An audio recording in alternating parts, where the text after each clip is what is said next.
now is the new skirmish game mode. That's the exchanging single player campaign.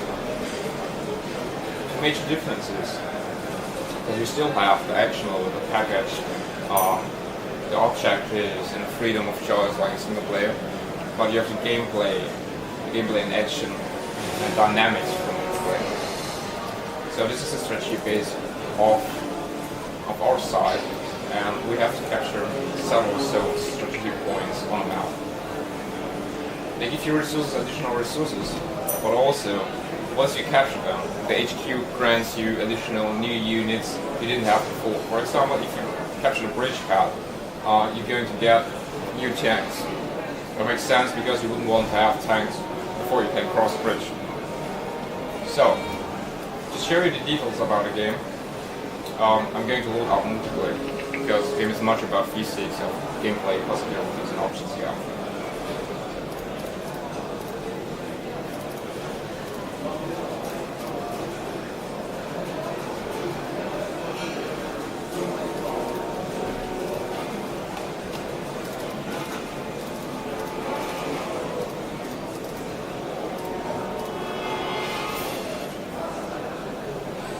Completely redesigned multiplayer from scratch up. We wanted to streamline the game, make it more accessible, create a game that is open for a much wider audience than we had before. Man of War is not an entirely hardcore game, niche game, like simulators and so on. Man of War is in between. Man of War wants to be open for a big audience, but also delivers, the unique features and physics you expect from a PC game, especially the PC game volume. Most new games have problems, either they are very low budget and don't deliver you all the other great stuff you want to have, or they are console ports.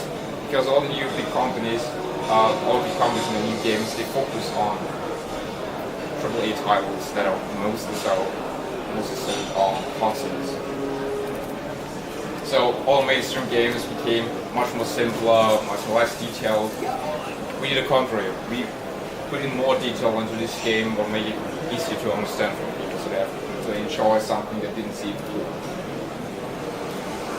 The very uniqueness of Man of War and its multiplayer especially is that you don't have this rock paper scissors system like you have in all RDS. Man of War, the strongest and most powerful unit is still a single infantry gun.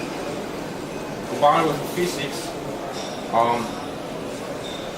you have so many options, so many opportunities and ways to defeat your enemy that a huge, massive tank gives you an advantage, but it doesn't mean you can't defeat it. What you see now is a red box shows you the armor penetration capability of my current gun. You see it's red, that means it's not going to work out. As you see, it just bounces off, it does nothing. But it's not all what it does. It doesn't just calculate the armor and the gun, it calculates also the slope of a vehicle. And additionally to that, it calculates the firing angle you're using to shoot at your target. This way you know. You see, the shell is bouncing off from the armor plate. And the shell is still physically calculated. That means it bounces off and it still can hit something on that.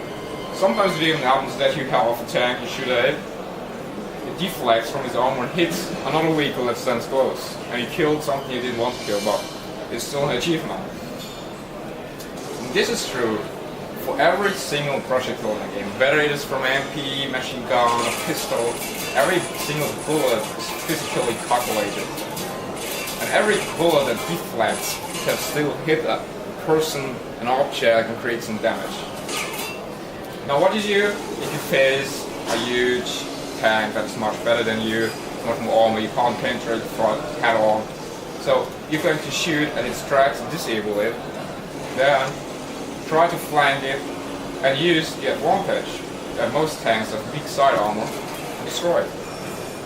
Right now you defeated a massive tank that is 3 times more expensive than mine with some easy smart moves you made. That means a huge tank doesn't give you just the I win button. You don't have this system where you have the big tank wins against the small tank. You have the system the smaller player wins against the less good player. Now what you saw is also that each individual as an inventory. Every vehicle has an inventory. We have this dynamite that is actually for self-destruction purposes. But since our tank is already destroyed, we're not using it to blow up the enemy tank. We just destroyed ours. So this little tank crewman just disabled a unit that is 400 times more expensive than himself.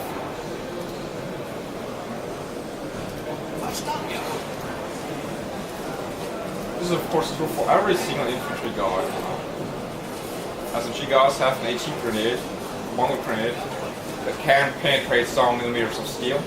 But if you just blindly throw it at front armor of a well armored vehicle, it's not going to do, except that the crew is currently for a few seconds disabled, can't move, because they're from the impact, they're shaking through and they're not reacting. But if you're much smarter than that, you go flank your tank, and this is very well possible because Man of War uses a realistic vision system. That means every individual guy has a field of view. He can't see behind himself, he just sees what he sees. And that means you can hide in bushes, you can hide behind obstacles like walls, buildings, sneak on. And if you move on open ground, you will be seen much easier than if you crawl in the grass. Now we use this guy, put coordinate unit on the engine deck of this Panther. Now this causes major damage to the vehicle. Sometimes even we can try some more. It's going to make the engine burn. It's not going to happen because we record it right now. So we're leaving it out. It doesn't happen always. That means there's some randomness in it. You can't always destroy a tank in the same fashion, because it doesn't happen in reality, it doesn't happen in this game. So besides that, the whole map, every building is fully destructible in this game. Let's look at this nice concern we have here.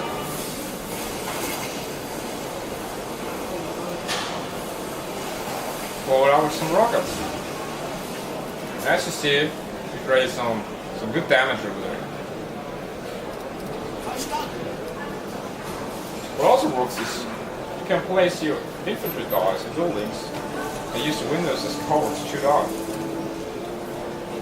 As you see, when I select the whole squad, they're going to take their spots themselves. If they use a single individual guy, it's going to take the spot I'm ordering to.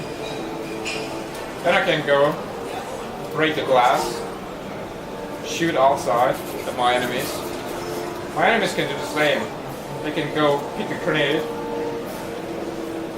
and do the other way around. They break the glass from outside. Grenade. It's also possible to destroy cover. Maybe your enemy is annoying you by simply going into the same building over and over again. And you say, come on, stop it, finally. Then you're just going to destroy the building cover part. If you're still not stopping, you have a third option to get your enemy. This is by buying some flamethrowers.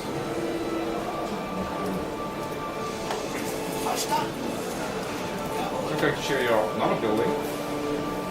This way the physics.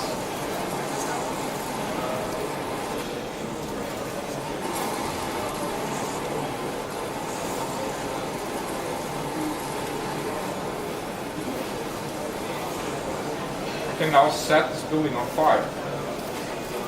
Now this fire is not just a defect, it's a physical object in the game world.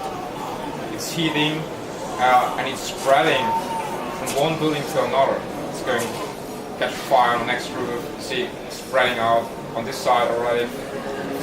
It's causing sometimes to collapse the building, collapse the roof.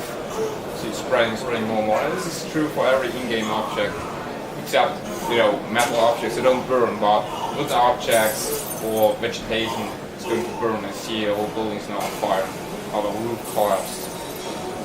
If this is still not enough, you have a special unit menu, in which you can choose some special units that are very raw in World War II, or very good or very specific units. You have 10 points, and those 10 points can be spent on either some low tier units, or you wait for the big ones. Now we're going to get a Goliath, small radio controlled remote bomb.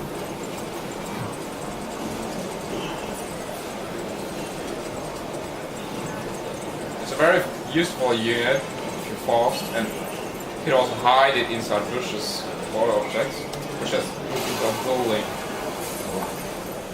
and create some serious damage to your enemies.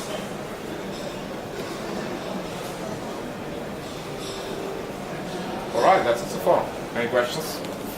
Anything to see more? Thanks for the presentation.